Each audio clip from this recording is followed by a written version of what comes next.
we are back at it once again, ladies and gentlemen, and yes, my cat is right now sleeping. Well, not sleeping. She's just licking herself on my knees. So yeah, just please do ignore her and pay attention to me, because today was the debut episode of Smackdown on Fox, and what a show it was. I am very happy with the show, but there are little small complaints that I do want to mention. So let's get straight to it. I also had to play a game of cricket today, so I didn't get a chance to watch it all, but I did get back to watching the rest of it when I got home. So the show started off with The Rock. Well, it started off with Becky talking, and then Baron Corbin came out to interrupt, and then The Rock came out as well. The Rock did his usual on Baron Corbin, as what he always does, insults, classic Rock insults, calling them jabronis, and then The Rock and Becky Lynch both teamed up on Corbin and laid the smackdown on his candy ass. Next we had Becky Lynch and Charlotte take on Bayley and Sasha Banks. Charlotte taps out Bayley to the figure 8, and they've also confirmed Bayley versus Charlotte for Hell in a Cell, which I kind of feel bad for the Hell in a Cell pay-per-view, because there's been no time and no build put into that event at all. There's been none whatsoever. Zero. And if you guys do apologize, and if I do casually look up, it's because I got something on my TV right now. There's some kind of Pokemon live stream that goes on for 24 hours. I actually was thinking of streaming it, but it's actually quite boring. So it's actually really boring on what we're doing. So good thing I chose not to. But anyway, we're getting off topic here. Let's get back on topic at hand. I know I say all the time that I don't mind I hate seeing champions lose, but to me the Charlotte one, it makes sense, because Bayley needs an opponent. So I think that's reasonable enough to me. So then we had Seth Rollins. As I was saying, I was feeling bad for Hell in a Cell because it's had no build to it, and it's a shame. I actually do think that's a shame. Anyway, we had Seth Rollins versus Shinsuke Nakamura, a dream match that I was actually really looking forward to. And yes, I know. We saw this when Seth Rollins was Intercontinental Champion and Shinsuke Nakamura was United States Champion. Yes, I know. We saw this, so it's not really a dream match anymore. But the match had no contest. It had no winner, because the Fiend, Bray Wyatt, interrupted the match and attacked Seth Rollins. Next we had Kevin Owens versus Shane McMahon in a ladder match. And this was a really good ladder match. I actually quite enjoyed this. It was really good. And Kevin Owens got the win, as he should have.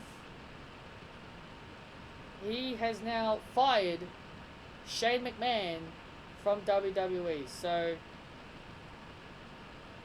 all I gotta say is, thank goodness there is no more Shane McMahon. So hopefully Shane McMahon can go have a break for a while,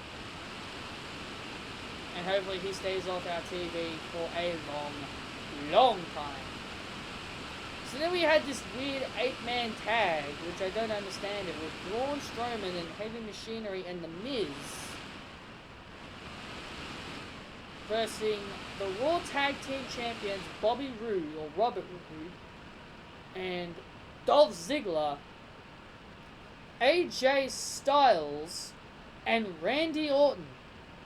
This was so bizarre, and this match really toned down what's the hot streak that SmackDown was on.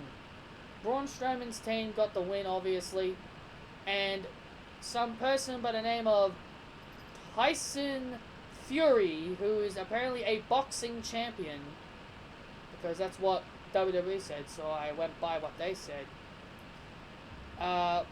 He jumped the barricade. He jumped the barricade because Braun Strowman was just having a little fun with him, and he gets escorted out by security. So it seems like they're building a match between Tyson Fury and Braun Strowman. I mean, honestly, does anyone really want to see that?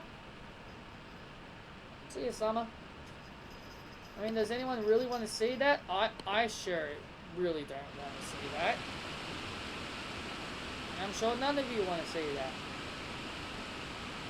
Next we had Roman Reigns versus Eric Rowan in a lumberjack match. This was a predictable outcome here. Roman Reigns got the win with a spear. And also, I want to quickly mention, I love the new stage. I love the brand new stage that SmackDown has. Love the new set. Love the pyro. And I will actually be honest, because you guys know me, how I feel about Corey Graves. He actually really wasn't all that bad tonight. I really don't have much of a negative to say about him. Michael Cole, he was very good as well. So yeah, I'm really happy with SmackDown, and I love its new look. I think it's the best look. And yeah, so Roman Reigns got the win there with that was pretty predictable. And the main event was Kofi Kingston defending his WWE Championship against Brock Lesnar. And the match ends in 9 seconds. Kofi Kingston gets buried in basically 9 to 10 seconds. Kofi Kingston, like a stupid idiot, runs and jumps at Brock Lesnar, and Brock Lesnar catches him in midair for an F5, and the match was over. Kofi Kingston was buried tonight. I've been hearing people complaining about how people think that The Rock buried Baron Corbin. No, The Rock didn't bury Baron Corbin. Brock Lesnar buried Kofi Kingston. Now that the title is back on Brock, we're going to go through the same old garbage. We're going to go through the same old garbage with Brock Lesnar holding the title hostage, just like Ronda Rousey did. And I don't care if Ronda Rousey was on TV weekly. She was on every show. She still held the title hostage. Because we knew no one was ever going to beat her until WrestleMania. So I still stand by that. You can't change my mind. But at the end of the match, Rey Mysterio's music came out, and I actually kind of predicted this on my Raw review. I predicted that maybe Rey Mysterio could come out and challenge Brock after what happened. But no, that wasn't the reason why Rey Mysterio came out. Rey Mysterio came out with another former UFC heavyweight champion, Cain Velasquez. I actually said his name. I actually said his name correctly before, but now I can't say his name. Cain Velasquez, I think. Velasquez. There you go, Velasquez. Cain Velasquez. That's his name. That's his name, Patrick. Get the tongue working. So Cain Velasquez, a former UFC heavyweight champion, comes down to the ring and attacks Brock Lesnar. So they sacrificed Kofi. They gave the belt back to Brock. just to have this feud with Cain Velasquez? I'm sorry, but I don't watch UFC. Just because they've had a history in UFC doesn't mean they should really be taking this to WWE. And look, I get it. Fox runs SmackDown. So it's understandable. What I'm telling you guys is something I understand. I understand Fox is in charge of the show. Fox wants, big names on their shows. That same Fox runs UFC. So I understand. I understand why. But that doesn't mean I have to like it. Sure, it was really cool to see Cain Velasquez attack Brock Lesnar. But my question is, what are they going to do? They're not going to do this for Hell in a Cell. Hell in a Cell is like literally 2 days away. I'll have to be doing my Hell in a Cell predictions sometime tomorrow. I don't know. I just wasn't a big fan. I just really wasn't a big fan. Oh, I'm not a big fan of thinking this should be the direction they go. So is Survivor Series basically going to become just a normal pay-per-view now? It's not going to be your Raw versus SmackDown? You know what I would do? I would keep it as the traditional Raw versus SmackDown. You know what I would do? I would have The Fiend. I'm predicting The Fiend to beat Seth Rollins and to become Universal Champion. You know what you do? You have The Fiend versus Brock Lesnar. You have Brock Lesnar look like he's about to defeat The Fiend. But then you have Cain Velasquez appear. You have him appear and you actually have him cost Brock Lesnar the Survivor Series match. Let's say the score is tied.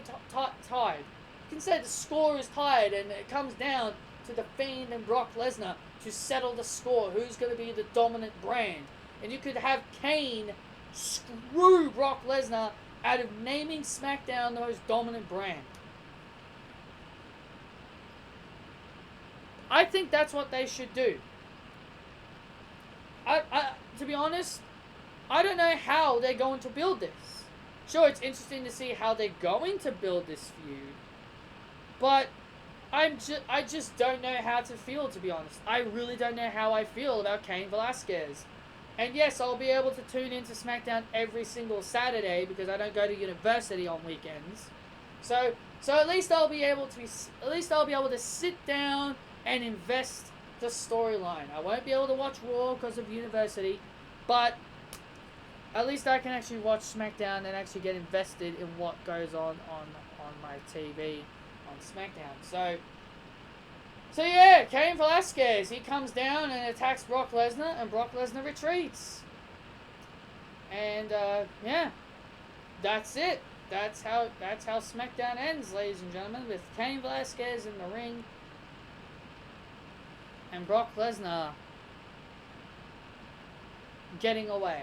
So there you have it, guys. That is my quick rundown of SmackDown. I do apologize for this review being late. I had to do stuff. I had a game of cricket today because in Australia we have a sport called cricket. I had to play the match, and I didn't get home until around 6:30.